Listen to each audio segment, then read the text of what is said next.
నా పేరు సాగర్. ఈనాటి వార్తా వివరాలు ఇలా ఉన్నాయి. సిక్కుడు జిల్లాకు క్రీడా హబ్గా తీర్చిదిద్దుతామని శ్రీకాకుళం ఎమ్మెల్యే గుణశంకర్ అన్నారు. శ్రీకాకుళం నగరంలోని ప్రభుత్వ డిగ్రీ కళాశాల గ్రౌండ్లో జిల్లా క్రికెట్ సంఘం ఆధ్వర్యంలో క్రికెట్ మైదాన నిర్మాణానికి ఎమ్మెల్యే శంకర్ భూమి పూజ చేశారు. ఈ సందర్భంగా ఆయన మాట్లాడుతూ ప్రభుత్వ డిగ్రీ కళాశాలలో కొంత భాగం క్రికెట్ మైదాన నిర్మాణానికి అంగీకరించిన డిగ్రీ కళాశాల వారికి ఈ సందర్భంగా ఆయన కృతజ్ఞతలు తెలియజేశారు. క్రీడల కిల్లాగా పేరొందిన శ్రీకాకుళం జిల్లాలో క్రీడలు సరైన వసతులు లేకపోవడం బాధాకరమన్నారు. క్రీడలను ప్రోత్సహించాలని, క్రికెట్ను అభివృద్ధి చేయాలనే ఆలోచనతో ప్రభుత్వ డిగ్రీ కళాశాలలో వారితో ఒప్పందం చేసుకున్నామని పేర్కొన్నారు. ఎత్తు ప్రాతిపదికన పనులు చేపట్టి మైదానాన్ని పూర్తి చేయాలని చెప్పారు. ఈ కార్యక్రమంలో ప్రిన్సిపల్ పి సురేఖ, సీనియర్ క్రీడాకారులు వన్నారు మురళీమోహన్, భద్రగిరి మురళీధరరావు బాబు, వివిఆర్ఎన్ఎస్ మూర్తి, మనోహర్ పశుపతి, రఫీ, సీనియర్ క్రీడాకారులు ఇలియాజ్ అహ్మద్ పర్యవేక్షణలో అసోసియేషన్ అధ్యక్షులు పుల్లల శాస్త్రి, సెక్రటరీ హసన్ రాజా, కోశాధికారి శైలాని, కోచ్ కిల్లి సుదర్శన్, సంఘం ప్రతినిధులు డాక్టర్ సుబారి రవికుమార్, ఆబదుల్ రహమాన్ తదితరులు పాల్గొన్నారు. ఈరోజు గవర్నమెంట్ డిగ్రీ కళాశాలలో ఈరోజు ఆంధ్ర క్రికెట్ అసోసియేషన్ వారి ఆధ్వర్యంలో జిల్లా క్రికెట్ సంఘం ఇక్కడ ఆర్ట్స్ కాలేజ్ దగ్గర ఇది ఈ గ్రౌండ్ తీసుకోవడం జరిగింది డెవలప్మెంట్ చేయడానికి కోసం. ఈ గ్రౌండ్ని ఇక్కడ ఈరోజు ఓపెన్ చేయడానికి కోసం ఈ క్రికెట్ సంఘం యొక్క కార్యదర్శి హసన్ గారు, అలాగే సీనియర్ ప్లేయర్స్ ఈ జిల్లా నుండి గతంలో క్రికెట్ ఆడినటువంటి రంజీల్లో ఆడినటువంటి ప్లేయర్సు, అలాగే ప్రిన్సిపల్ గారు, అలాగే పట్టణ infrastructure development corporation director Ramanayya గారు, అందరూ, అలాగే టౌన్ పార్టీ ప్రెసిడెంట్ వెంకటేష్ గారు అందరూ రావడం జరిగింది. ఈ సందర్భంగా అందరికీ నేను నమస్కారాలు తెలియజేసుకుంటూ, ఇక్కడ శ్రీకాకుళం జిల్లా క్రీడలకు ప్రసిద్ధి అయినప్పటికి కూడా సరైన క్రీడలకి వసతులు లేకపోవడం చాలా ఇది తప్పిదం. అందుకోసం ఇక్కడ మళ్ళీ క్రీడల్ని ప్రోత్సహించాలనే ఉద్దేశంతో ఇక్కడ ప్రభుత్వం కూడా కృతనిశ్చయంతో ఉంది. అందుకే కోడిరామ్మూర్తి స్టేడియం కూడా యుద్ధ ప్రాతిపదికన పనులు చేపడుతున్నాం. అయితే ఇప్పుడు ఇక్కడ ఉన్న క్రికెట్ ప్రభుత్వ డిగ్రీ కళాశాల వారితో ఒప్పందం కుదుర్చుకొని దీన్ని క్రికెట్ గ్రౌండ్గా డెవలప్ చేసి దీన్ని ఇక్కడ క్రీడాకారులకు అందుబాటులోకి తేవడం జరుగుతుంది. లేదంటే గతంలో ఇప్పుడు కూడా అందరూ వైజాగ్ వెళ్ళి అక్కడ ట్రైనింగ్ కావాల్సిన పరిస్థితి వస్తుంది. ఈ గ్రౌండ్ పూర్తి స్థాయిలో అందుబాటులోకి వస్తే ఇక్కడ క్రీడాకారులకు అందరికి కూడా ఎంతో సౌలభ్యం చేకూరుతుంది. దీంతో పాటుగా కళింగపట్నంలో కూడా ఒక గ్రౌండ్ ఉంది. అది కూడా త్వరలో ఈ క్రీడా సంఘం వారికి, క్రికెట్ సంఘం వారికి మేము అందజేయబోతున్నాం. అది అక్కడ కూడా డెవలప్ చేస్తే ఆ ఏరియా రూరల్ ప్రాంతం వాళ్ళు కూడా అక్కడే ప్రాక్టీస్ చేసుకునే వెసులుబాటు ఉంటుంది. అలాగే ఏదైతే కోడిరామ్మూర్తి స్టేడియం ఉందో ఆ గ్రౌండ్లో అథ్లెటిక్స్ ట్రాకే కాకుండా, ఎర్తన్ ట్రాకే కాకుండా మిగతా ఏదైతే వాకబుల్ ట్రాక్సే కాకుండా క్రికెట్కి కూడా ఆ గ్రౌండ్ పూర్తిగా ఆడుకోవడానికి అందుబాటులోకి తేడానికి కూడా మేము ప్రతిపాదనలు సిద్ధం చేయమని చెప్పాం. సో కోడిరామ్మూర్తి స్టేడియంలో కూడా ఏదైనా చిన్న రంజీ ట్రోఫీలు లాంటివి అలాంటివి ఉంటే అక్కడ కూడా క్రికెట్ ఆడుకునే విధంగా దాన్ని కూడా అందుబాటులోకి తెస్తామని కూడా ఈ సందర్భంగా జిల్లా క్రీడాకారులందరికి కూడా, క్రికెట్ క్రీడాకారులందరికి కూడా తెలియజేస్తూ, ఇంకా మనకి ఇక్కడ ఇంటర్నేషనల్ స్టేడియం కోసం గతంలో ఒక 8 ఏకర్స్ వరకు మనం మాట్లాడుకోవడం జరిగింది. అది కూడా చూశారు. త్వరలో ఆంధ్ర క్రికెట్ అసోసియేషన్ సెక్రటరీ గారు కూడా, ఎంపీ గారు కేశినేని చిన్ని గారు కూడా రాబోతున్నారు. ఆయనకు కూడా చూపిస్తాం. ఇక్కడ పాతున్న వలసలో కూడా మనకి ఖేలో ఇండియాకి సంబంధించినటువంటి మైదానం ఉంది. దానికి కూడా అవసరమైతే కొంత. శ్రీకాకుళం ఎమ్మెల్యే గుణశంకర్ ఆదివారం పలు ప్రాంతాల్లో వివిధ కార్యక్రమాల్లో పాల్గొన్నారు. శ్రీకాకుళం నియోజకవర్గం గార మండలం సాలిగుండం గ్రామంలో వాటర్ ట్యాంక్ పనులకు ఆయన శంకుస్థాపన చేశారు.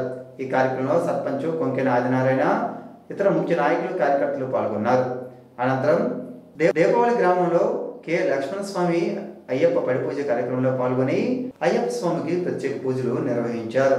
అక్కడి నుండి శ్రీకాకుళం నియోజకవర్గం నగర పరిధిలో డైనెట్ జంక్షన్ వద్ద స్థానిక ప్రైవేటు రెసిడెన్సీలో ఆదివాసీ సంఘం నూతన కార్యవర్గ ప్రమాణ స్వీకార మహోత్సవంలో పాల్గొని వారికి అభినందనలు తెలియజేశారు.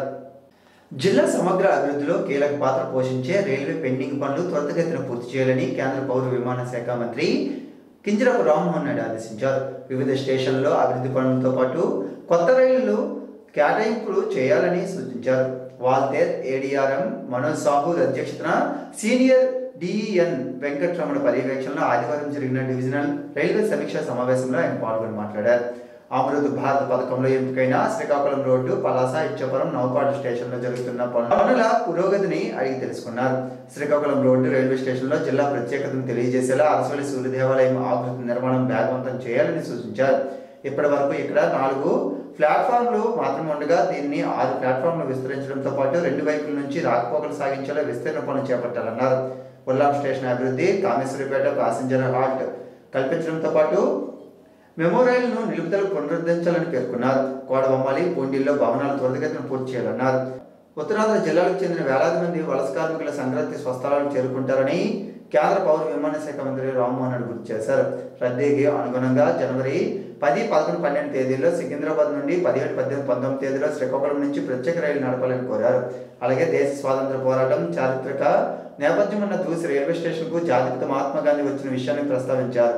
ఈ నేపథ్యంలో గాంధీ స్మారక భవన నిర్మాణం పూర్తి చేయాలని ఆదేశించారు. దీనిపై స్పందించిన వాల్తేర్ డివిజన్ అధికారులు ప్రతిపాదనను ఉన్నతాధికారుల దృష్టికి తీసుకెళ్లి పరిష్కారానికి చర్యలు చేపడతామని తెలియజేశారు. నూతన వధువరులు కలకాలం ఆనందంగా జీవించాలని కేంద్ర పౌర విమానయాన శాఖ మంత్రి కింజరాపు రామ్మోహన్ రెడ్డి ఆశీర్వదించారు. పాతపట్నం ఎమ్మెల్యే మామిడి గోవిందరావు కుమారుడు మామిడి జయప్రకాష్ వివాహాన్ని నిశ్చితార్థం విశాఖపట్నంలోని ఓ ప్రైవేటు హోటల్లో ఆదివారం ఘనంగా జరిగింది. ఈ సందర్భంగా రాష్ట్ర వ్యవసాయ, మత్స్య, పశుసంవర్ధక శాఖ మంత్రి కింజరాపు అచ్చెన్నాయుడు దంపతులు, ఉత్తరాంధ్ర ఎమ్మెల్సీ వ్యాపార చిరంజీవి, విశాఖ తూర్పు నియోజకవర్గ ఎమ్మెల్యే వెలగపూడి రామకృష్ణబాబు, దక్షిణ నియోజకవర్గ MLA P Gannababu, VMRDA chairman Pranav Gopal స్థానిక నాయకులతో కలిసి హాజరయ్యారు. నూతన వధువులను ఆశీర్వదించిన ఆయన శుభాకాంక్షలు తెలియజేశారు. కీర్తిశేషులు కొన్న చిన్నారావు, చిన్నమ్మడి దంపతుల జ్ఞాపకార్థం కుటుంబ సభ్యులతో వస్త్ర అన్న సంతర్పణ కార్యక్రమం ఆదివారం కుంకేనపేట గ్రామంలో సాలిగొండ గ్రామ పంచాయతీ గారమండలంలో ఘనంగా జరిగింది. ఈ కార్యక్రమానికి శ్రీకాకుళం ఎమ్మెల్యే గొండి శంకర్ ముఖ్య అతిథిగా హాజరయ్యారు. ఈ సందర్భంగా ఆయన మాట్లాడుతూ 2007 సంవత్సరం నుండి తల్లిదండ్రుల పేరుతో ఇటువంటి సామాజిక కార్యక్రమాలు నిర్వహించడం చాలా స్ఫూర్తిదాయకమని అన్నారు. వృద్ధాప్యంలో తల్లిదండ్రులు నేటి కాలంలో భారంగా భావిస్తున్న నేటి ఆధునిక సమాజంలో తల్లిదండ్రులు గుర్తు చేసుకుంటూ ప్రతి సంవత్సరం ఇటువంటి సామాజిక కార్యక్రమాలు నిర్వహించడానికి ముందుకు వచ్చిన వారి కుటుంబ సభ్యులకు సహాయ సహకారాలు అందజేస్తున్న బంధువులకు ఆయన అభినందనలు తెలియజేశారు. ఈ కార్యక్రమం సుమారు 700 మంది పేదలకు వస్త్రదానం, అన్నదానం నిర్వహించారు. ఈ కార్యక్రమంలో కొన్న వెంకటేశ్వరరావు, గ్రామ సర్పంచ్ గుంకెన ఆదినారాయణ, ఎంపీటీసీ కొండ భాస్కర్రావు, మాజీ జడ్పీటీసీ వైస్ చైర్మన్ మార్పు ధర్మారావు, మాజీ AMC chairman P. Ramanamurthy, BJP అధికార ప్రతినిధి పూడి తిరుపతిరావు, పూడి బాలాదిత్య, ప్రగడ అశోక్, పూర్ణచంద్రరావు తదితరులు పాల్గొన్నారు. అక్రమ మద్యం నిల్వలపై జేఆర్పురం పోలీసులు ఆకస్మిక దాడి నిర్వహించారు. సుమారు 24,592 రూపాయల ఖరీదైన మద్యం బాటిల్ను స్వాధీనం చేసుకున్నారు. పోలీస్ స్టేషన్ పరిధిలోని పైడిబేమరం గ్రామంలో ఎస్ఐ చిరంజీవికి రావణ్ ముందస్తు సమాచారం మేరకు తన సిబ్బందితో కలిసి అక్రమ మద్యం నిల్వలపై దాడులు నిర్వహించి ఎటువంటి అనుమతులు లేకుండా విక్రయాలు జరిపేందుకు అక్రమంగా నిల్వ ఉంచిన 174 మద్యం సీసాలను స్వాధీనం చేసుకుని మద్యం అక్రమంగా కలిగి ఉన్న వ్యక్తులపై కేసు నమోదు చేశారు. హెచ్ఎల్ పోలీస్ స్టేషన్ పరిధిలో నిర్మాణాత్మక ప్రదేశాల్లో డ్రోన్లు నిఘా ఏర్పాటు చేసి అసాంఘిక కార్యకలాపాలు, చట్ట వ్యతిరేక కార్యకలాపాలకు అడ్డుకట్ట వేస్తున్నట్లు జిల్లా పోలీసులు స్పష్టం చేశారు. శనివారం హెచ్ఎల్ పోలీస్ స్టేషన్ పరిధిలో డ్రోన్ నిఘా పెట్టి గంజాయి వినియోగం, ప్యాకెట్ శిబిరాలు, బహిరంగ ప్రదేశాల్లో మద్యం సేవించి న్యూసెన్స్ సృష్టించిన వారిపై నిఘా పెట్టడం జరిగిందని వెల్లడించారు. నిర్మాణాత్మక ప్రదేశాల్లో చట్ట వ్యతిరేక కార్యకలాపాలకు, అసాంఘిక కార్యకలాపాలకు, నేరాలకు పాల్పడిన వారు పట్టుబడితే చట్టపరమైన చర్యలు చేపడతామని ఈ సందర్భంగా జిల్లా ఎస్పీ కె. విమేశ్వర్ రెడ్డి హెచ్చరించారు. ఈ వార్తలు ఇంతటితో సమాప్తం. మరలా ప్రసారమయ్యే ఏఆర్ న్యూస్లో మళ్ళీ కలుద్దాం. అంతవరకు సెలవు. నమస్కారం.